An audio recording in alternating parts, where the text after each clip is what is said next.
এই যে আলোচনা পত্রিকা বই দেখবেন, কত লোকে আসছে, কত লোকে তার সঙ্গে কথা বলছে, তারা যদি তাতে সন্তুষ্ট না হতো বা তাতে যে না হতো তাহলে তারা আসবে কেন? ঠিক, তাই না? তার মানে আমি হয়তো ওই কথাগুলো বলবো, কিন্তু আমার কথাগুলো তার অতখানি হৃদয়গ্রাহী হবে না, কিন্তু তার কথাই হৃদয়গ্রাহী হবে, একই কথা। কারণ তার মধ্যে তার ঠাকুরের যে ইয়েটা, শক্তিটা খানিকটা যে সঞ্চারিত হয়ে আছে বোঝা যায়। মানে একজনে আমার সঙ্গে আসলে কথা বলতেন, দাদা আমার এই অসুবিধা, এই আমিও তো তাকে যে কথাগুলো বলবো, এই করলে ওই হয়তো তার হয়তো অতখানি কারণে, কিন্তু যদি আচার্য কাছে শোনে, শোনার সঙ্গে সঙ্গে তার ভিতরটা লিখে যাচ্ছে। তার মানে ওই কথার ভিতরে তার আমার একটা শক্তি আছে, সেই শক্তিটা তিনি দান করেন তাকে, সেই তার থেকে আসে, আর সেই শক্তিটা প্রকাশিত হয়ে আসে। ঠিক, এই জন্যই হচ্ছে ওই সবাই তার ওই বুঝতে পারে না, মানে সবাই একই কথা, একই জিনিস সেইটাই। এই যে আমাকে অনেকে বুঝি, আমি বলে আপনি ঠাকুর দর্শন করার লোক তো, তাই যে আপনার কাছে জিজ্ঞাসা করি। তার ব্যাপার থেকে তা আমাকে যদি ঠাকুর দর্শন করার লোক, ঠাকুর সঙ্গ করার লোক, আমার মধ্যে যদি তার বিষয়টা, আর সেই পরিবারের যদি সেই রক্তবাহী যদি কেউ হয়, তার তো আরও বেশি হবে না। সেই জন্যই আচার্য সঙ্গ করতে হয়, যে কিছু দরকার পাশে বসে থাকলে আর দেখতে এক হতে কেউ হয় সেগুলো।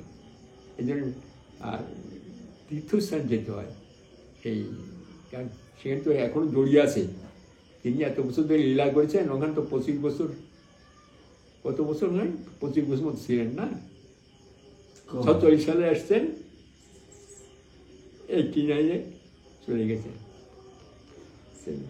89, প্রায় 25 বছর তো ওইখানে লীলা করেছেন।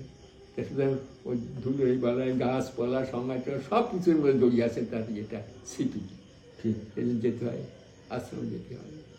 কিন্তু আমি অবশ্য বলছি, কিন্তু আমি তো যেতে পারছি না, আমার মনটা খুব খারাপ লাগে। তখন কী করবো, উপায় নেই, তিনিই দেখছেন যে গেলে কত মনটা যায়। সবাইকে বলি, যাবেন ঠাকুর বাড়ি যাবেন, গিয়ে ওখানে এই করবেন, থাকা জায়গা নেই, জায়গা নেই, খুবও কষ্ট করে থাকতে হবে, সেই কষ্ট করে কোথায়। এখন তো আমাদের সৎসঙ্গের তো পরিবেশ অন্যরকম, এখন তো সব কিন্তু এমন এক সময় ছিল যে কোনো রকমের গাছের তলায় নিয়ে থাকে, রাত্রে শুয়ে থাকে, এই করছে, ওই দারোয়ায় গিয়ে স্নান করে ওই মাঠের মধ্যে পায়খানা করে তো চলে আসে। আবার কোনো রকম এক মোটা বাদ পেলে খুব খুশি। সেদিন এখন তো নেই, এখন তো অনেক রাজস্বিক ব্যাপার বলতে গেলে হয়। আমি সে কথা বলছি না, বলছি এই জন্যই যে যেতে হয়, সেখানে যদি কষ্টও হয়, কষ্ট করে যে থাকতে হয়, কষ্ট করে ঠিক আছে, রাস্তায় গাছের তলে থাকবো, কিন্তু আমি তার সেই লীলা ক্ষেত্রে গেলে আমার মনপ্রাণের ভিতরে খানিকটা চেঞ্জ হয়ে যায়, ঠিক সেইটাই, অনেক চেঞ্জ হয় সেইটাই।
জয়গুরু রিটায়ানি ইউটিউব চ্যানেল আপনাকে স্বাগত, অভিনন্দন, শ্রদ্ধা, প্রণাম ও পবিত্র আনন্দিত জয়গুরু জানাই। আমাদের সামনে আমাদের শ্রদ্ধেয় রাহাদা বসে আছেন, তাকে আমার শ্রদ্ধাপূর্ণ প্রণাম জানাই এবং পরমপিতার আতুল চরণে তার সুস্থ স্বাস্থ্য এবং সুদীর্ঘ জীবন প্রার্থনা করি।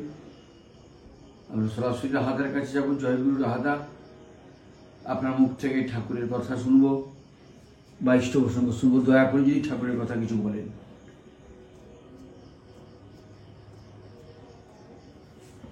পরম পিতার আতুল চরণে আমার কোটি কোটি প্রণাম। সেই প্রণামান্তে আমি তার আতুল চরণে আমার একান্ত প্রার্থনা, আপনার যেখানে যে অবস্থায় থাকুন না কেন, তারা পারিবারিক আমাদের সব কিছু নিয়ে আমরা সুখে শান্তিতে স্বস্তি থাকুন, আমার তার আতুল চরণে আমার একান্ত প্রার্থনা যে আপনার সুখ শান্তির অধিকারী হন।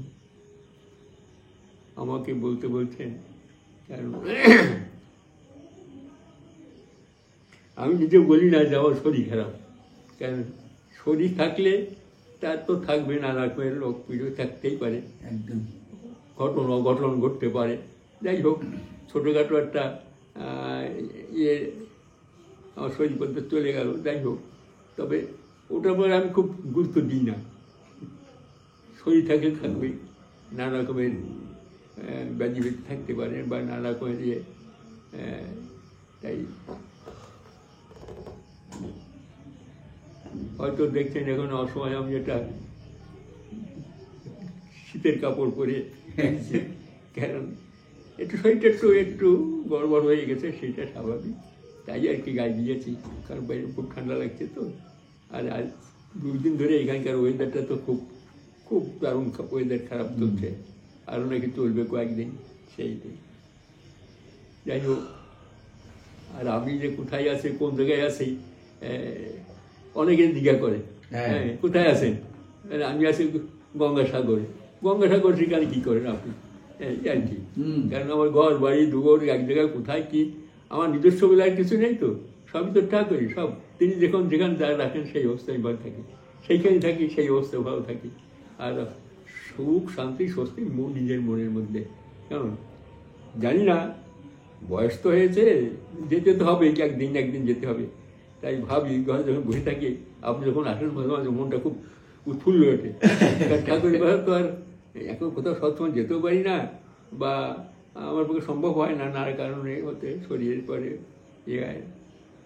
তবে আসলে একটু ঠাকুর কথাটা যাই হোক, মানে কী বলে, আলোচনার মাধ্যমে খানিকটা সময় কাটানো যায়, ঠিক খুব আনন্দও লাগে, ফুর্তি লাগে, মনটা খুব ভরপুর হয়ে থাকে সেইটাই।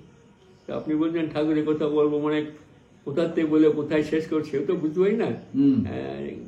কিছু যদি প্রশ্ন থাকে তাহলে এটা নিয়ে আলোচনাটা সুবিধা হয়। তা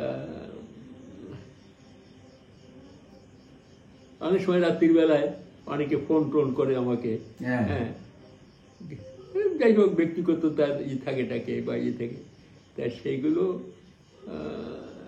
কি আর বলবো, তাদের কাছে যদি পারি বলি, বলে কি আপনি বললে দিলে আমরা একটু ভরসা পাই। ভরসা তো না, তিনি যা বলেন তাই আমি বলাই, তাতে যদি সে ভরসা পায় সেটাই তো আমার পক্ষে যথেষ্ট প্রাপ্তি।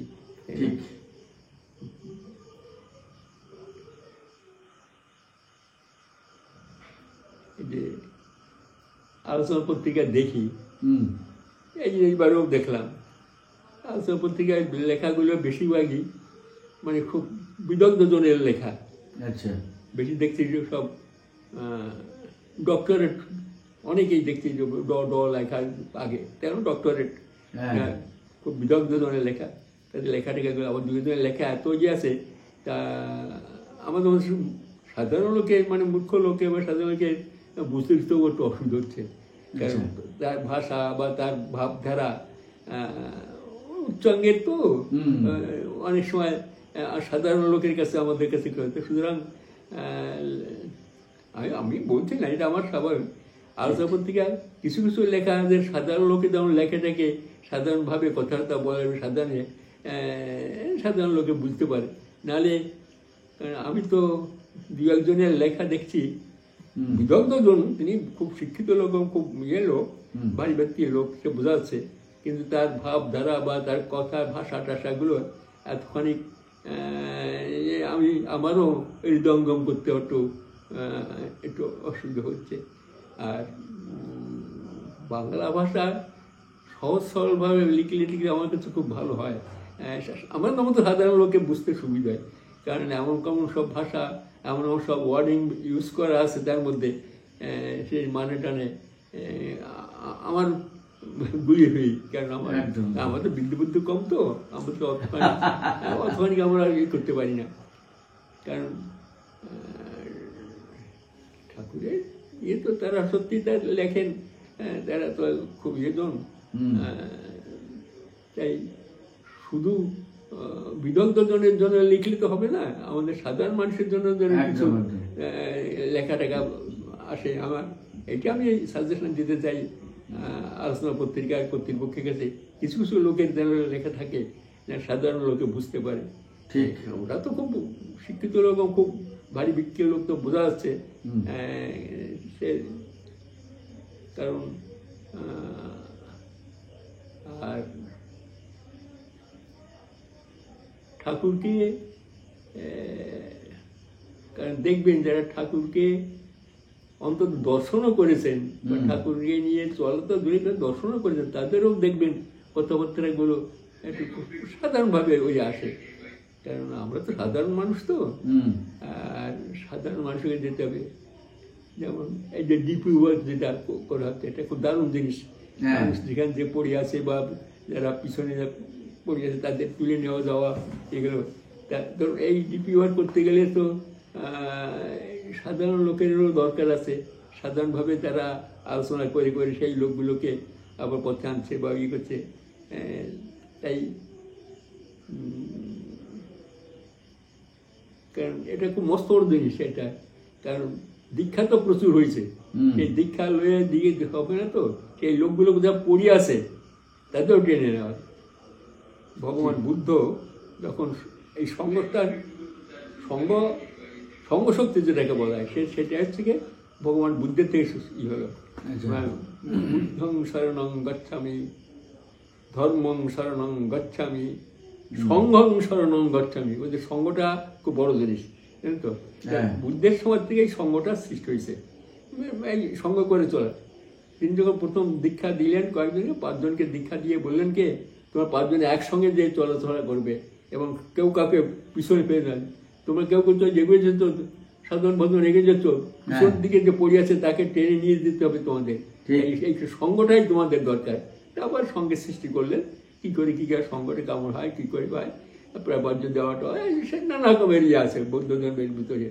তা ওই সেই ভগবান বুদ্ধের থেকে শুরু হয়েছে সঙ্গ।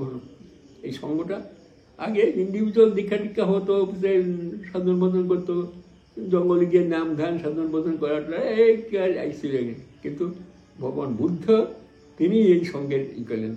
এই সঙ্গ একটা খুব বড় জিনিস, বুঝলেন তো। এই সঙ্গটা আমাদের যে ডিপি ওয়ার্কটা যেটা হচ্ছে, মানে যে লোকগুলো পশ্চিমে পড়ে আছে বা ইয়ে আছে তাদেরও ট্রেনে নিয়ে যেতে হবে। তা সুতরাং আমি একা গেলে তো হবে না।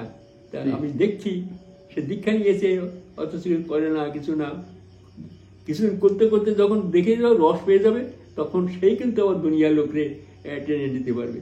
সুতরাং আমরা যেখানেই আসি, যে অবস্থায় থাকি না কেন, যখনই দেখবো যে লোকটা দীক্ষা নিয়েছে বা দীক্ষা নেওয়ার পরে আর কিছু করে টরে না বা ভুলিয়ে গেছে বা ইয়ে হয়, তাকে তার জন্য সাহায্য করে, তাকে করি অন্তত 2, 3, 4 মাস, ম্যাক্সিমাম 6 মাস ধরে তার পিছনে লেগে থাকা যায়। সময় তার ইষ্টপতি দেয়, তারপরে আর কিছু করতে হবে, সে নিজেই করতে পারবে, রস পেয়ে যাবে, রস পেলেই সেই করতে আরম্ভ করে দেবে। তাই সুতরাং আমরা প্রত্যেকেই, এবং এই কাজে দেখেছি মায়েদেরও খুব উৎসাহ দিয়েছেন আমাদের বর্তমান যিনি আচার্য, তিনি খুব উৎসাহ দিচ্ছেন, তারাও করছে, দেখতে হবে। তারা তো করবেন ঠিক আছে, কিন্তু দাদারা যেন বসে না থাকেন, দাদাদেরও দরকার, সবাই মিলে উঠে পড়ে লাগলে সেই পাড়ায় যারা জানি যে দীক্ষা নিচ্ছে কিছু করে না, তাদের সেই করতে হবে। এটাও খুব বড় জিনিস, কিন্তু খুব বিরাট একটা মুভমেন্ট, এটা সত্যি তাই খুব বড় মুভমেন্ট। যে পিছনে যারা পড়ে আছে তাদের তুমি টেনে নাও, সেই পিছনে যে কেউ থাকবে না, সবাইকে সামনে নিয়ে যেতে হবে। সেটাই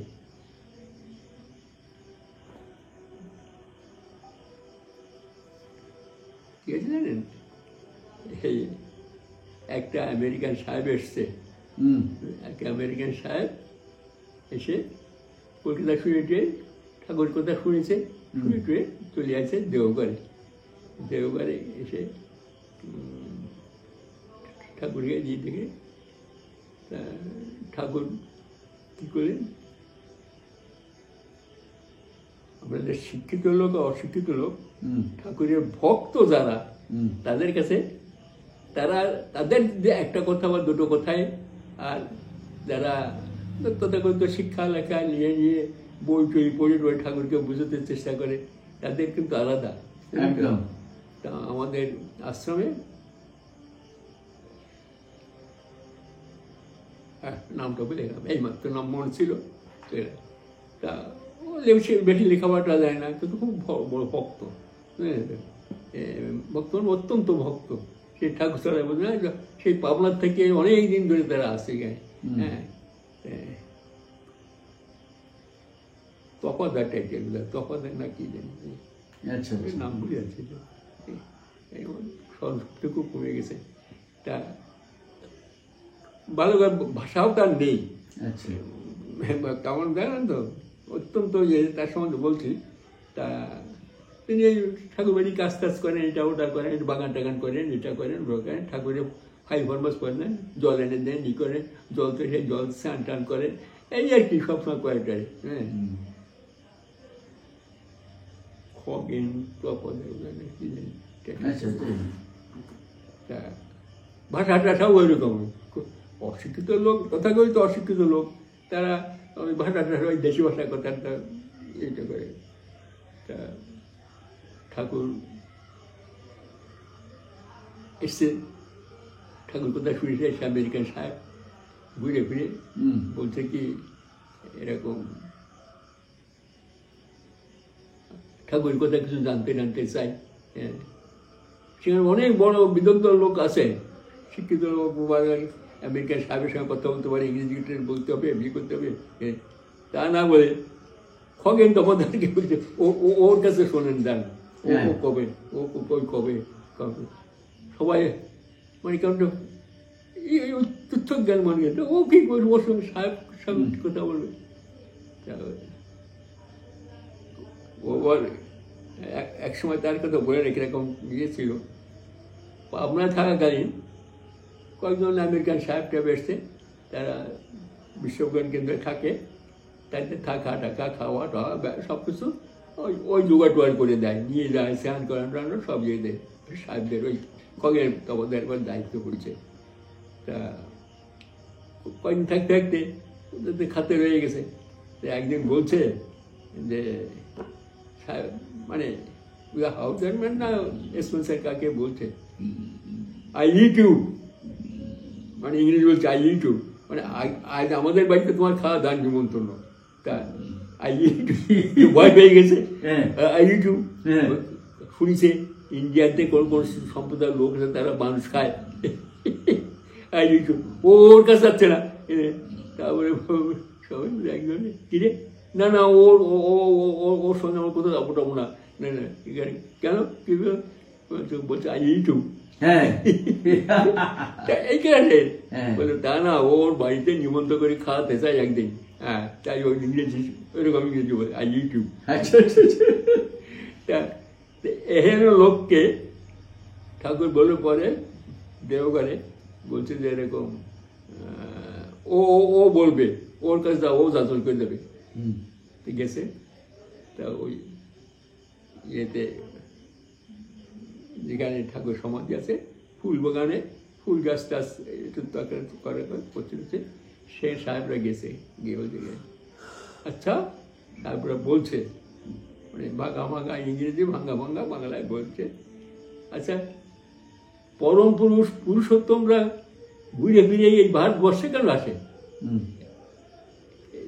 পৃথিবীতে অনেক জায়গায় আছে, রাম কৃষ্ণ বুদ্ধ, হ্যাঁ, তারপরে এরা বড় শব্দ যারা আসছে, এরা সবই তো রামকৃষ্ণদেব, অনুকূলচন্দ্র, এরা সব কেন ইয়ে দেশে আসে?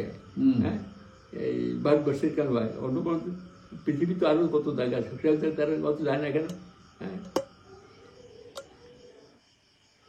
তো বলছে কি, শোনো সাহেব, তুমি কিসে আইছো আমেরিকার থেকে প্লেনে? কোথায় নামিছ? দমদম এয়ারপোর্টে।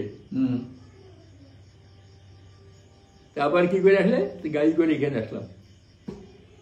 তো তুমি গাড়ি করে আসলে কি তোর প্লেনটা তো এইখানে নামাতে পারতে, এইখানে নেমে তুমি এখানে আসতে পারতে। বলে ওর প্লেন নামাবার আলাদা জায়গা লাগে, সেই জায়গা লাগে। ও প্লেন নামাবার যদি আলাদা জায়গা থাকে, তো মহাপুরুষরা যখন আসবে, পুরুষোত্তমরা যখন আসবেন, তাদেরও জন্য আলাদা জায়গা থাকা যায়। তাই ভারতবর্ষটা আলাদা জায়গা। একদম। এসে ঠাকুরকে বলছে যে ওর কি বুদ্ধি, বাপ রে বাপ। এই হলো ভক্ত, বুঝলেন তো? ওর এক কথায় দাদন হয়ে গেছে, বুঝলেন তো? ঠিক ঠিক। তা এগুলো হচ্ছে ভক্ত যারা, তাদের তো কথাবার্তাগুলো মানে ইসের মতো, প্রত্যেকটা কথাগুলো সেলবিদ্ধ হয়ে থাকবে তাদের মধ্যে, যে কথাটা বলবে, যাকে ই করবে, সেইটাই। কারণ অ্যাকচুয়ালি তারা তো সবসময় তাকে দেখতে পায়, তার সঙ্গে কথা বলে, তাকে ই করে। ভক্ত যারা, হ্যাঁ, ভক্তের ভগবান, বুঝলেন তো? একদম। আর এমনি বিদ্যে বুদ্ধি বিচার বিশ্লেষণ গিয়ে বুঝতে গেলে সে আলাদা, সেটা অনেক দেরি হয়ে যাবে বুঝতে। দেরি হয় মানে অত সোজা না।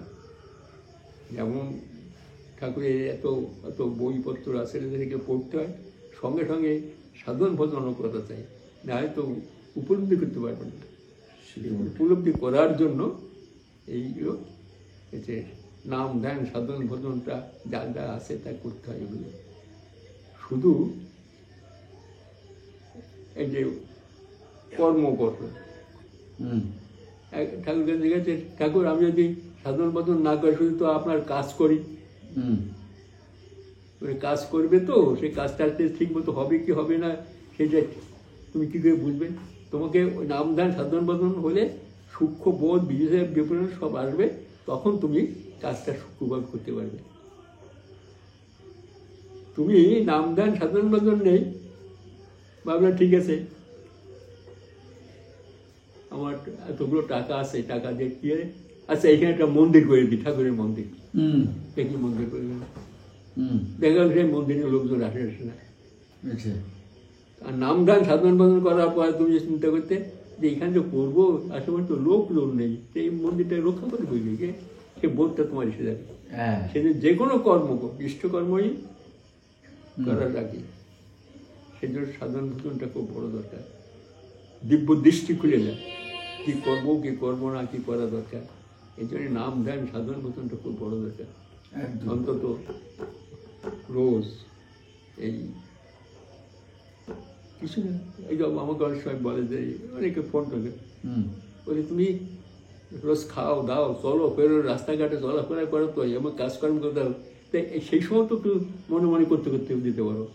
সেই অভ্যাসটা, চলাফেরা অভ্যাসটা করে নাও, চলাফেরার নাম ধ্যান নামটা করো, আর ধ্যানটা করবো, চিন্তা করবো কী করবো, এখন কোন কাজে করবো, কোথায় করলে কী করা যায়, হ্যাঁ এগুলো করতে আরম্ভ করো। প্রতি বিনিয়োগেই ঠাকুরকে চিন্তার মধ্যে আনো, যে তিনি কি বলেন, দেখা যায় টাকা থেকে খেয়ে যায় সেই। কারণ সাধন ভজন বাদ দিয়ে শুধু বিচার বিশ্লেষণ করে তাকে পাওয়া যাবে না, সেই আর সূক্ষ্ম বিচার বিশ্লেষণ। দেখেন আমার দেশে সিপাহী বিদ্রোহ হলো,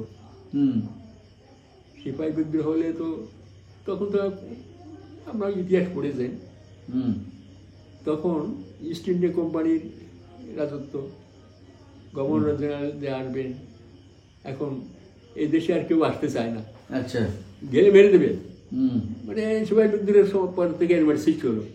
তো বড় বড় চাকরি, সেই ICS, যে ইন্ডিয়ান সিভিল সার্ভিসের যেটি, যে অনেকেই এই সময় কার্জন সাহেব, ও সবচেয়ে মানে ইয়াংগেস্ট গভর্নর জেনারেল, বোধহয় ওর তখন 23 বছর 24 বছর বয়স, বোধহয় 22 না 23 বছর 24 বছর বয়স।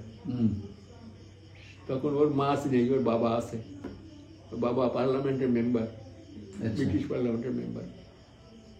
তখন ও সিলেক্ট হয়েছে যে তোমাকে গভর্নর জেনারেল করা হলো, ইন্ডিয়াতে যেতে হবে, দেখো বড় পোস্ট। তখন ও যাবে কি যাবে না, এর আগে কয়েকজন কপাল দিতে কেউ আসতে চাইনি। যা সিপাহী বিদ্রোহের পরে সিপাহী বিদ্রোহের পরে সিপাহী বিদ্রোহ থেমে গেছে, কিন্তু দেশ থমথমে। তখন কোথায় কি সাহেব দেখে মেরে দিচ্ছে সেইটি। অথচ খুব বড় পোস্ট, এত বড় একটা গভর্নর জেনারেল ইন্ডিয়ার। তো বাবাকে বলছে, বাবা বলছে ওর মা নেই, চল লেট আস গো টু চার্চে চলো, এখানে প্রার্থনা বসো। দুজনে প্রার্থনা বসলো। দেখো ফাদার মানে যিশু কি বলে, সে যা বলবে সেই মতো চলবে। ঠিক, মানে খুব ধর্মবিশ্বাসী। তা দুজনে বসলো, বসে উঠে এসে দুজনে ছেলেকে জিজ্ঞাসা, কি দেখলি, কি বললো? বলে হাত দিয়ে দেখালো আমাকে, যাও ওই দিকে, ইন্ডিয়ার দিকে দেখায়। বলে আমিও তো তাই দেখলাম। আর কাল বিলম্ব না করে চলে এলো। আর সেই কার্জন এসে দেশের অনেক পরিবর্তন করে দিল। যাই হোক, সেই কার্জন সেই দেখেন অল্প বয়সেই ওই প্রথম গভর্নর জেনারেল আসলো সেইটাই। তা এরা আছে ধর্মের সঙ্গে কোথায় যুক্ত থেকে। ওর বাবা বলে যে আমি তো ডিসিশন নিতে পারছি না, কোনটা খুব ভালো, তুমিও পারছো না, চলো যিশু মানে ফাদার কি বলে দেখে, চলো। দুইজনের চোখ বুঝে দেখছে, সত্যি তাই দেখাচ্ছে। হ্যাঁ, আচ্ছা, সব ক্ষেত্রে এই যে স্বামী বিবেকানন্দ সমস্ত দিন ঘুরে টুরে, সমস্ত জায়গায় ঘুরে টুরে, যে আমেরিকা যা তার খুব সেখানে গিয়ে হিন্দু ধর্মের এটা প্রচার করা, তার সুযোগ, শিকাগো বক্তৃতা দেওয়ার। কিন্তু যাবে কি যাবে না, নানা রকমের খুব তা প্রতিবন্ধক, তাকে যেতে দেবে না। একদল থিসোসফির লোক, মানে নানা রকমের সম্প্রদায়ের লোকরা তখন ওই ইয়েতে গিয়ে দক্ষিণ ভারতের ওই যে কন্যাকুমারী যে শিলাটা, ওইখানে গিয়ে বসে ধ্যানে বসে গেছে। দেখি কি বলে সে, যাবো কি যাবো না, বলো ঠাকুর, তুমি বলো। ঠাকুর আঙুলে দেখাচ্ছে ওই দেখে আমেরিকার দিকে। আর দ্বিধাবোধ না করে এসে ওইখানে ওই যে মহারাজের বাড়ি ছিল সেখান থেকে বললাম, তুমি চলে যাও, তোমার সমস্ত খরচ আমি দিচ্ছি। হ্যাঁ, আমেরিকা পাঠিয়ে দিল। এবং গেল জয়যুক্ত হয়ে আসলো। এগুলো হচ্ছে কি, যারা ইষ্ট বা আদর্শ যাদের থাকে, তাদের চিন্তা তাদের করতে হবে কেন? তো আছেন তো তিনি একজন। যখন কিছু বিপদে পড়ি, কখন কিছু সমস্যায় পড়ি, দাঁড়া একটু বসে নেই, চোখ বুঝে দেখে নেই, কী বলে আমাকে, দেখি এইটু করবো না, ধ্যানে বসে দেখে ঠিক একটা ইঙ্গিত দিয়ে দেবে। সমস্যায় পড়লাম, কী করবো সেই। ঠিক, আমি যখন বার্মায় গেলাম, বার্মায় গিয়ে চাকরির জন্য দরখাস্ত করতে লাগলাম, এখানে ওখানে ইন্টারভিউ দিলাম কয়েক জায়গায়। সঙ্গে সঙ্গে দেখা গেল 5-6 জায়গার থেকে, 5 জায়গার থেকে আমার নানা রকমের চাকরির একটা অফার আসছে, খুব ভালো ভালো চাকরি। হ্যাঁ, তার সঙ্গে আমি স্কুলের মাস্টারি, স্কুল মাস্টারি, বুঝলেন। কোনটা করবো না। আমার তো ইচ্ছে একটা ছিল ওই পোর্ট কমিশনের চাকরি ঢুকে লন্ডনে পাঠাই দেবে, সেখানে 1 বছর ট্রেনিং দিয়ে এসে খুব ফিউচার খুব ভালো পোর্ট কমিশনের দিয়েছে। আর আসলে রেলের চাকরি বা অন্য কোনো চাকরি, প্রাইভেট মেডিসিন কোম্পানি সেরকম একটা চাকরি, সব জায়গায় বেতন বেশি, কিন্তু স্কুল মাস্টারের বেতন কম সবচেয়ে। আর মাস্টারি তখন আমাদের ইন্ডিয়াতে তো সবাই ঠিক করে স্কুল মাস্টারি, যাতে কিছু হয় না তারা যায় মাস্টারি করতে, তাই না? আপনাদের সময় ছিল কিনা? আমাদের সময় এরকম ছিল, যারা কিছু হয় না মানে বেকার টেকার তারা যায় মাস্টারি করতে যায়, মাস্টারি পয়সা নেই, করি নেই, দাদা বললো যে তুই ঠাকুরকে লেখ, তোর কোনো ডিসিশন নিতে হবে না। চিঠি লিখলাম ঠাকুর বাড়িতে, এই তো ভালো তোর নিজের কোনো বক্তব্য কিছু লিখবি না। দাদা বললো সব ঠাকুর যেখানে বলবেন সেইখানে। সেই উত্তর আসলো সব লেখাটা পরে ঠাকুর আপনার সব চিঠি পেয়েছেন, পড়ে পড়ে দেখে দেন। ঠাকুর নিজে নিজে বললেন আমি যদি হতাম তো ওই মাস্টারই নিতাম। হ্যাঁ, ঠাকুরের ভাষা, হ্যাঁ, আমি যদি ওই জায়গায় যেতাম, আমি ওই অবস্থা হতো, তাহলে আমি কিন্তু মাস্টারিটা নিতাম, মাস্টারি চাকরিটা নিতাম। অত সেটাও আমার মোটে পছন্দ ছিল না, অপছন্দ। দেখেন ওই মাস্টারি করতে গিয়ে আমার জীবনের অনেক পরিবর্তন। আজকে যা দেখছেন, করতে গিয়ে দেখলাম স্কুলে মাস্টারি করতে গেলে নিজেকে কিছু আরও লেখাপড়া শিখতে হয়, আরও বিদ্যের দরকার, নানা রকমের করতে করতে করতে আজকে তখন তো আমি একটা ওই ম্যাট্রিক পাস, কি বলে আপনাদের দেশে এখন যেটাকে বলে মাধ্যমিক, ম্যাট্রিক, তখন বলতে ম্যাট্রিক পাস, বুঝলেন তো, তাও আবার 3rd ডিভিশনে পাস করেছিলাম। হ্যাঁ, মানে তার কোনো ইয়ে নেই, ভ্যালু নেই, আজকালকে তো কোনো ভ্যালু নেই সেইটাই। তাই আর সেই গিয়ে পরবর্তীকালে পরপিতায় আমাকে কোথায় আমার দিচ্ছি উনিশ হতে হতে দেখে মাস্টার ডিগ্রি পর্যন্ত নিয়ে গেলাম। হ্যাঁ, এমএ করে, এমএ, তারপরে আরও অন্যগুলো ল্যাঙ্গুয়েজ, ভাষা, এটা ওটা করে আমাকে করেছি। এখন পড়াশোনার পরে গিয়ে একটা নেশায় দাঁড়ালো, যেখানে যা দেখলাম সেই পরীক্ষা দিতাম। কোথায় ম্যাট্রিক, তারপরে 11, 12, এই যে ভেতরে একটা পরিবর্তন আনাটা, চলনে বলনে ব্যবহারে মার্জিত হতে হবে। স্কুল মাস্টার ছেলে মেয়েদের সামনে নিজেকে একটা মডেল হয়ে থাকতে হবে, তো একদম চরিত্রবান হয়ে থাকতে হবে। তো এই যে নিজের চরিত্রটাকে সংযত রাখা, নিজেকে আরও লেখাপড়া বা ইয়ে করার সঙ্গে যা কিছু মনের পরিবৃত্তি ভাবটা আবার পরিবর্তন নেই সেখানে। আর সেই পরিবর্তনটাই আস্তে আস্তে আস্তে আমি এখানে দাঁড়িয়েছি, বুঝলেন তো। এই যে ঠাকুরের ইঙ্গিত, আমি হলে তো মাস্টারিটাই নিতাম একদম। দেখেন অবশ্য আজকালকার মাস্টারি আলাদা, এখন তো টাকা পয়সা পাওয়া যায়, বহু পাওয়া যায়, তাই জন্য ঘুষ ঘাস দিয়ে মানুষ ঢুকছে, কত রকমের হচ্ছে, এইবার দেখছি পেপার টেপারে। কিন্তু আমাদের সময় যার কারো কি চাকরি সেই মাস্টারি করতো, জানেন তো। বলো না যে স্কুল মাস্টারকে কেউ মেয়ে দিতে চাইতো, বিয়ে করার সময় ও স্কুল মাস্টার করে, ও সে যত শিক্ষিত, যত বিএ পাস করে স্কুল মাস্টার, আরে বাবা। তাই যুগ সব পরিবর্তন হয়ে গেছে, এখন তো আলাদা। তা দেখেন ঠাকুরের ইঙ্গিতে আমার দাদার অ্যাডভাইস, আমার দাদা খুব ভক্ত মানুষ ছিল, দাদার অ্যাডভাইসে আজকে আমার জীবনে ঠিক এখানে এসে দাঁড়িয়েছি। সেইতে হয়তো ব্যাপার হচ্ছে কি, তাকে নিয়ে চলতে গেলে তার সব নিজেকে সারেন্ডার করে দিতে হয়, যে আমার সব তুমি ছাড়া আমার আর কেউ নেই জীবনে, সব কিছু তিনি মনে হয়ে থাকবে। আর এগুলো করতে গেলে অন্তত চলতে জবটা করা দরকার। নাম করতে করতে যাচ্ছে সবসময়, নাম করতে করতে দেখবেন রাস্তায় চলতে চলতে দেখবেন একটা সাপ এসে গেছে, সাপটা দেখলে তার কারণ আপনার নাক আমরা পাল্টে চলে যাবে, নামের এমনি ইয়ে প্রভাব।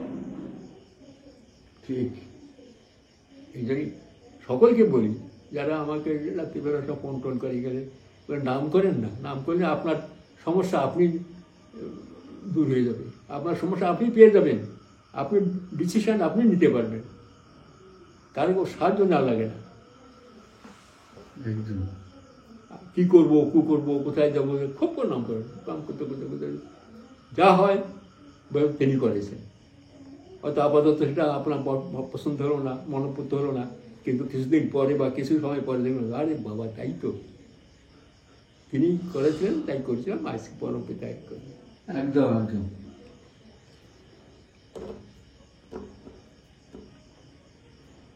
আর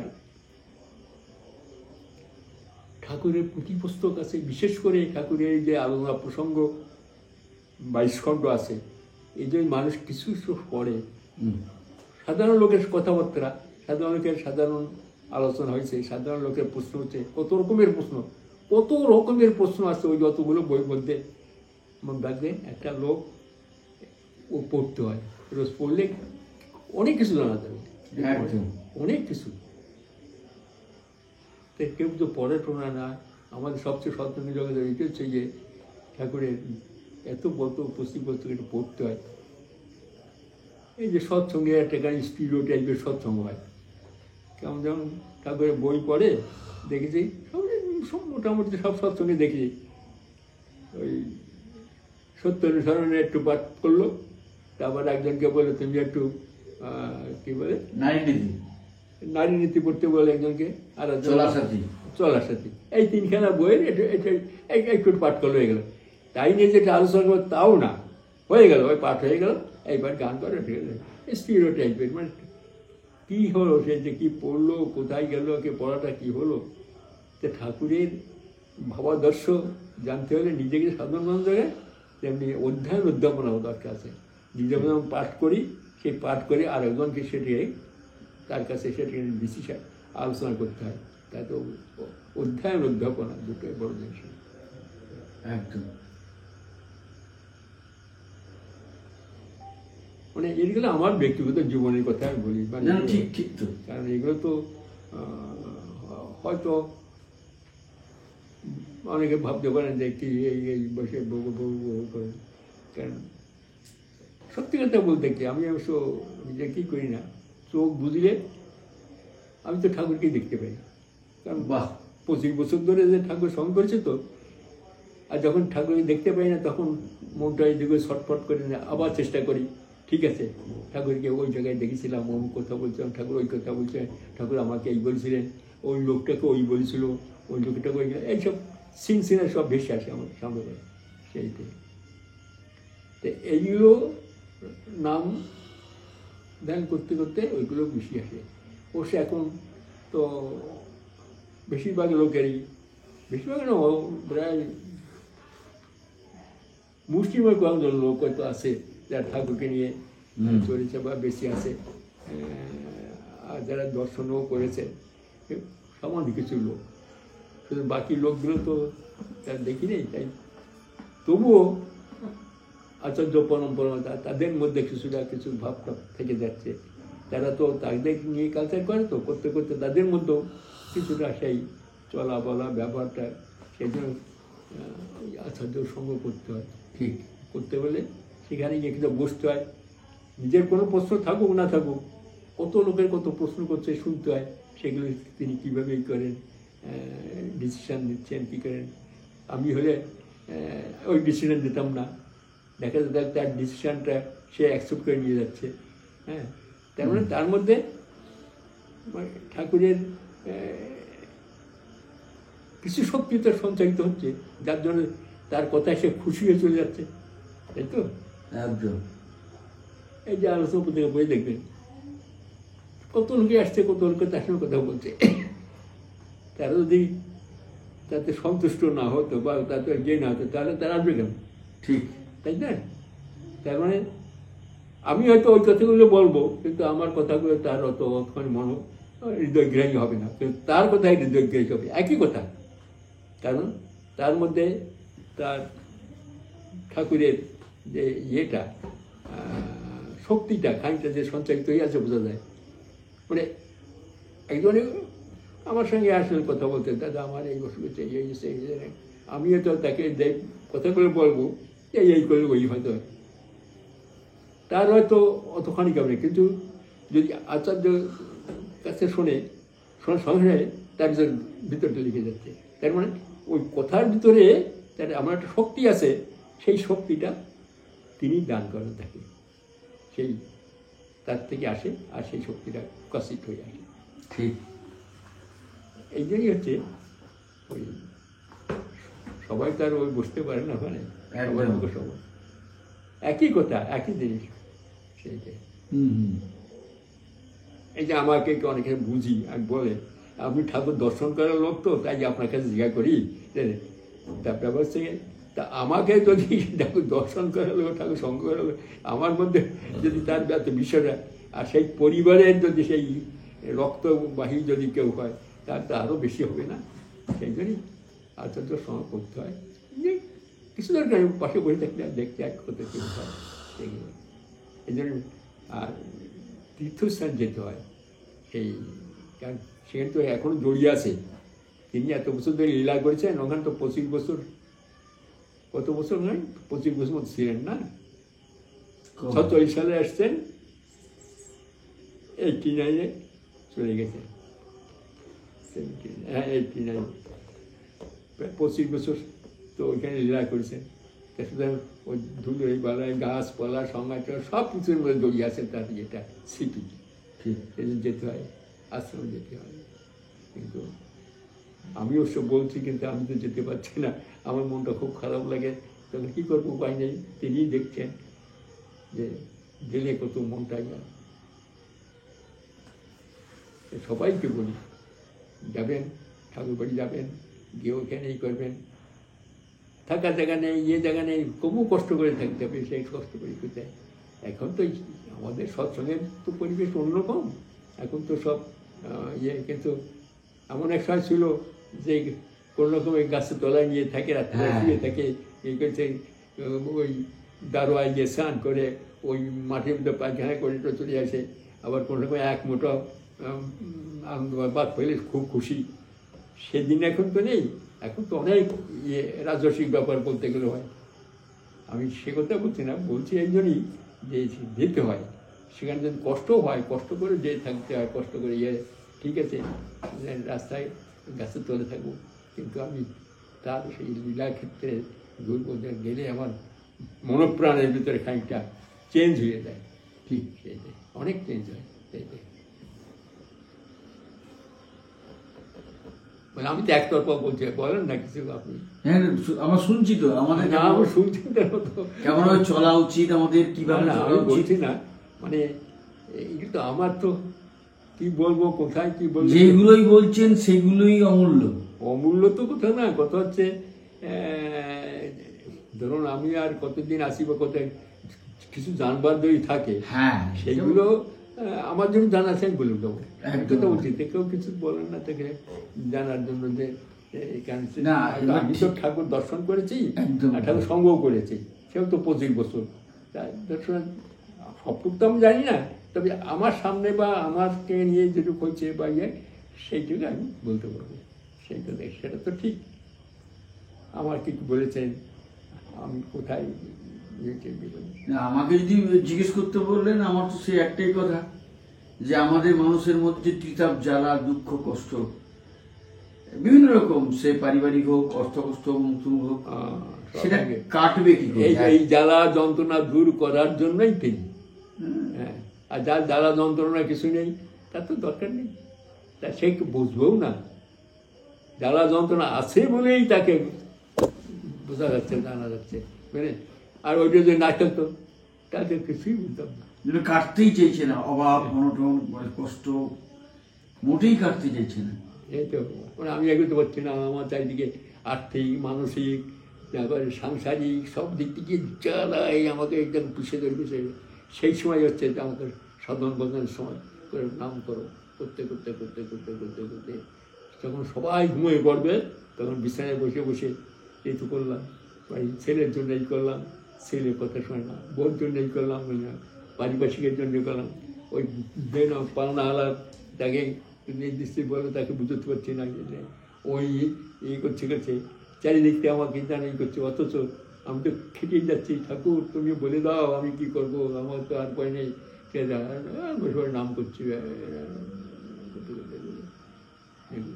চোখ বেয়ে জল পড়ছে। ঠিক আছে, মনটা ঠিক আছে, তুই কে, তোর ভয় কি, আমি তো আছি। মনে মনে মাই বলছে তুই তো আছি, আমি তো আছি, তুই করে যা এগুলো আছে। আর তুই তো ভাই তোর জন্মগত তো আছে, আর আগের আগের জন্মের যে কর্মফল গেছে সেগুলো কাটবে, সেগুলো তোর কোনটা ভালো কোনটা আমার তুই জানিস না, আমি জানি। তাই এগুলো তোকে, এগুলো আমি দিচ্ছি, এগুলো তোকে ভোগ করতেই হবে, করে তোকে শুদ্ধ করে আমি নিয়ে নেবো, আয় তোকে শুদ্ধ করে নিয়ে নেবো, আয় এগুলো। আর যদি তুই এই শুদ্ধ হতে না চাস, আবার তোকে আসতে হবে, আবার কষ্ট করতে হবে, আবার এই যত পারিস এই জন্মে এই শুদ্ধ হয়ে নে, ওই নাম কর আর ই কর, কষ্ট আসুক, কষ্ট না থাকলে কিন্তু তুই আমাকে ডাকবি না। হ্যাঁ, দেখুন সে বলে দিচ্ছে, বলে দেবে ভিতরে বলতে পারবেন, সকালবেলা উঠবেন, আবার ঠিক আছে, ধীরে স্থিরভাবে সংসার করে যাচ্ছেন, ঠিক আছে। কিন্তু তোর ডাক শুনে যদি কেউ না আসে, একলা চলবে, দেখি কেউ আমার কথা শোনে না, আমি বউকে বলছি, ছেলেকে বলছি, এবার ঠাকুরের নাম কর না, কেউ শোনে না, তোর ডাক শুনে যদি কেউ না আসে, একলা চলবে। এবং আর একটা ব্যাপার, যারা সংসারে আপনজন, যাকে আপনি সবচেয়ে বেশি ভালোবাসেন যাদেরকে, তারাই আপনাকে ভুল বুঝছে, তারাই আঘাত দিচ্ছে। সেই তো দেবে, ওই দেবে বলেই তো আমি তোমাকে ডাকতে পারি। ওই আঘাত তো ওইখান থেকে আসবে, যেখানে আশা করি না, হয়তো তারাই আমার আঘাত দিচ্ছে, আপন জনের বেশি আঘাত দিচ্ছে। বাহ, সেইটাই তো ঠাকুর, এইটাই তো আমি জানি তুমি আমাকে করবে। কেউ আপন নয়, সবাই আপন, সবাই পর, তুমি একমাত্র আপন। হ্যাঁ, আপন কেউ না, আমার সঙ্গে কেউ যাবে না, কিন্তু আমি যে কর্ম করে যাবো সেটুকু তুমি। এই ওরা ওই আঘাতটা আছে বলেই তোমাকে ডাকতে পারছি, ওটাও একটা দান। আর ডাকার কথা বলছেন, যখনই খেয়ে খাওয়া দাওয়ার পরে বিছানায় যাই, সারাদিন পরিশ্রমের পরে, সারাদিন পরিশ্রমের পরে খাওয়া দাওয়া করে যখন বিছানায় যাই, বসলাম, ডাকবো, মোটেই চাইছে না, ধূপ করে আমাকে শুয়ে দিচ্ছে, ঘুমিয়ে পড়ে, ঠাকুর তুমি আছো, দেখবেন স্বপ্ন দেখবেন ওই যে ঠাকুরের, কত কষ্ট, আর পাচ্ছি না, এত পাচ্ছি না, ঠাকুর তুমি দেখো, তুমি শক্তি দাও, আমাকে শক্তি দাও, তোমাকে যেন দূরে না সরে ফেলি, যেন সব অবস্থা যেন তুমি যেন আমাকে ছেড়ে যেও না। এরকম কি বলতে আসে। আবার সকালবেলা ঘুম ভাঙছে না, যাচ্ছে, রোদ জোরে বেলা হয়ে যাচ্ছে, উঠে ঘুরে আবার দৌড়, তা ডাকবো কখন কিছু না, মনে হয় যে তিনি আসেন, তুমি আমায় ছেড়ে যেও না, হ্যাঁ আমায় ছেড়ে যেও না, আমি আমি আমি ল্যাংটা, আমি ধরতে পারছি না তোমাকে, তোমাকে ধরে রাখো, আমার আঙুল ছেড়ে দিও না, আমি ধরেছি তোমাকে, সেইটাই রাধার সঙ্গে তুমি।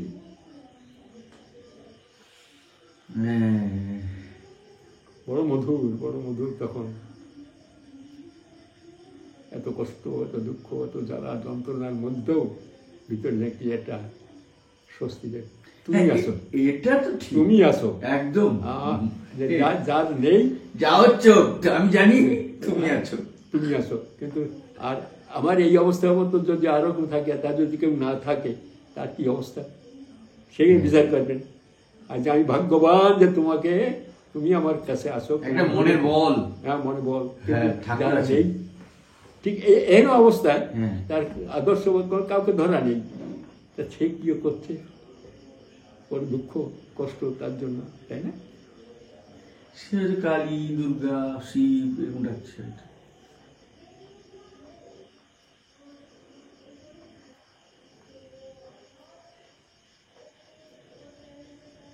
এটা ঠিক আমাদের সৌভাগ্য, আমরা পরম পিতাকে পেয়েছি। আমি যা চাই ভুল করে চাই, তুমি যা দাও সেই মোর ভালো, আধারের পাশে আসিয়াছে, কে রাখিয়াছে আলো,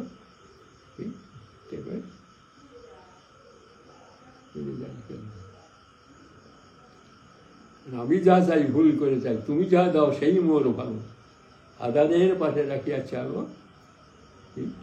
অসীমের পাশে অসীম শুনি না কি জিনিস ভুলে গেছি।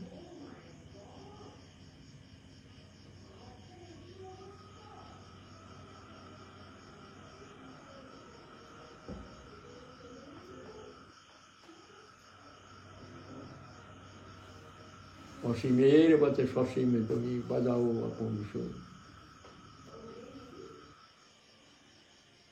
আমার মাঝে তোমার মাঝে কি আমার মাঝে তোমার প্রকাশ, তাই তো এত মধুর। আমার মাঝে তোমার অসীমের মাঝে সসীম তুমি বাজাও আপন সুর, আমার মাঝে তোমার প্রকাশ, তাই তো এত মধুর।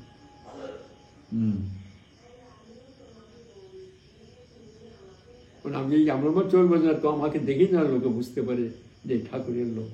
একদম তাই তো ঠাকুরের তো জায়গা। চলা বলা ব্যবহার কোথায়, যে একটা লোক যেন কোথায় আসলে এমন কথা বলবেন যাতে সে ভরসা পায়। এই যে আমার কাছে ফোন টোন আসে, সবই তো ভরসাহীন লোকের কথা, দুঃখ জ্বালা যন্ত্রণার কথা। তা সবাই বলছি যে আপনি একটু বললেন যেন আমার মনে যাবে, আমার ভরসা পাই। কারণ আমি আর দেখি কি দিতে পারবো, ঠাকুর আছেন, ভয় কি, চিন্তা করেন কেন? আর আসেন বলেই তো তিনি আসেন নাকি? আর এগুলো তো আস্তে আস্তে কেটে যাবে একদিন, ঠিক নির্মল জলের মতো হয়ে যাবে, ফুটিয়ে জল পেয়ে যাবেন, সেই দিন বড় আনন্দ। ঠিক।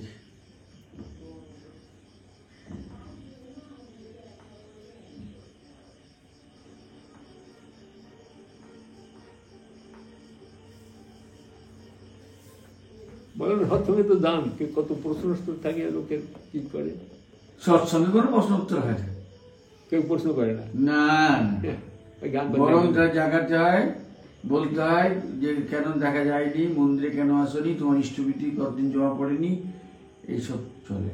মানুষের দুঃখ জ্বালা যন্ত্রের কথা কেউ বলে না, যে যাবে কি করবো, আমি কেমন করবো, কেউ কিছু বলে না।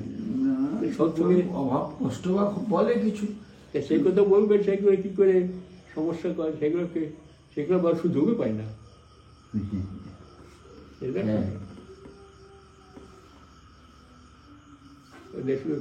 কর্মযোগ্য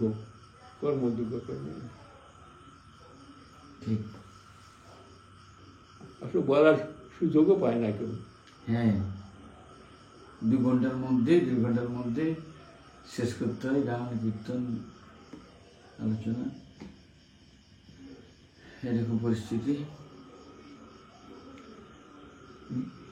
শুধু কত করে কি কথাটা বললাম, সময় কত করে কেটে গেল। হ্যাঁ ঠিক আছে, সুন্দর আলোচনা হয়েছে। কেমনভাবে চলতে হবে, আমরা কেমনভাবে চলবো।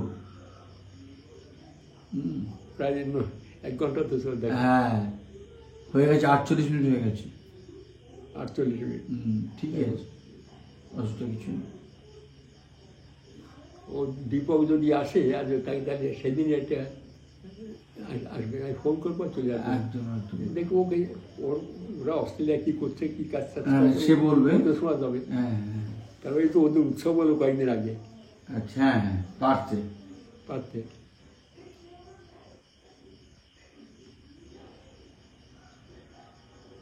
ঠিক। ও দুঃখ জ্বালা যন্ত্রণার মধ্যে দিয়ে, ওর বহু ছেলে, মানে যা হয় বাড়ি গিয়ে, সেই যে ঠাকুর নিয়েই আসে, ও ঠাকুরই আসে, ওতেই খুব আনন্দ বলে, আমার এইটাই আনন্দ। ওরা করে ঠিক আছে, ওর বউ বলে চাকরি করে, ওখানে করে ব্যাংকে চাকরি করে, ছেলে বোধহয় ইঞ্জিনিয়ারিং পড়ছে কোন এতে, আমি কর্তব্য বিষয় করে দিই, তাদের পক্ষে যারা পারিবারিক জ্বালা যন্ত্রণা না থাকলে ঠাকুর এই করতে আসবে। আমি ওকে ভরসা দিই, ওইটা আছে বলে তুমি ঠাকুরের দিকে এগোতে হবে, আর যদি না থাকতো তুমি ঠাকুরের দিকে এগোতে হবে। ঠিক।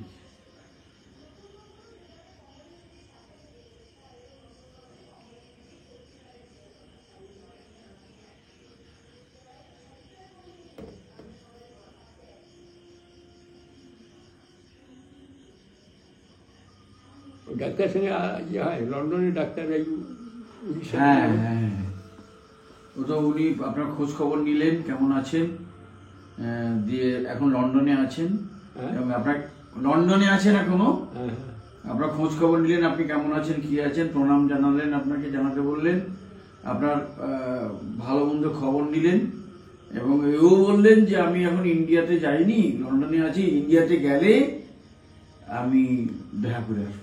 ভালো, আসবেন অবশ্যই। ছেলেটা ভালো, হ্যাঁ ডাক্তার। ডাক্তার।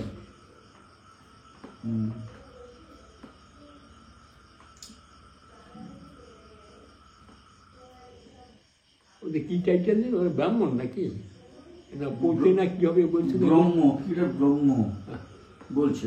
হ্যাঁ হ্যাঁ, ওই তো পড়তে হবে বলে একবার কি বলছিল না? হ্যাঁ ব্রাহ্মণ বলে মনে তো হচ্ছে। উড়িষ্যার বাড়ি, আমি উড়িষ্যাতে এলো। উড়িষ্যা বাড়ি? হ্যাঁ উড়িষ্যাতে। অনুপম ব্রহ্মা।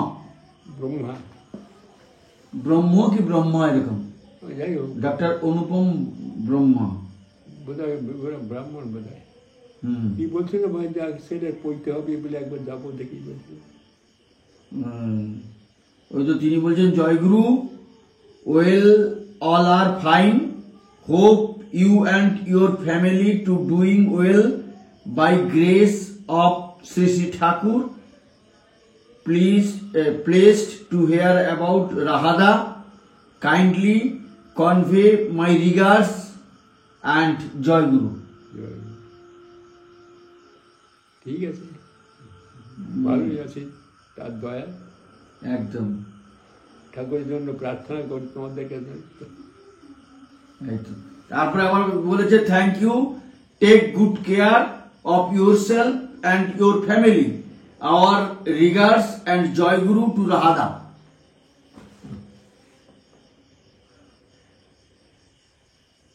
তিনি লন্ডনেই আছেন, এলে আসবেন বলেছেন। বেশ, ব্রহ্মা, অনুপম Brahma. Yes, I also pray for my Lord, for you, and you with your whole family will live good. দাঁড়ান দাঁড়ান, এক মিনিট, তাহলে উনি ভালোই বুঝতে পারবেন ওনার। হ্যাঁ আপনি হ্যাঁ বলে দিন। I pray to my Lord, you with your whole family will live with a full peace and live long. I hope you will be in India, and I will waiting for you to meet you. Sri Thakur will bless you, bless you, you and your whole family live long. আর ঠাকুর জয় গুরু। জয় গুরু। রাধা আপনাকে শুভেচ্ছা জানালেন। জয় গুরু দাদা, ভালো থাকবেন। হ্যাঁ পাঠিয়ে দিচ্ছি।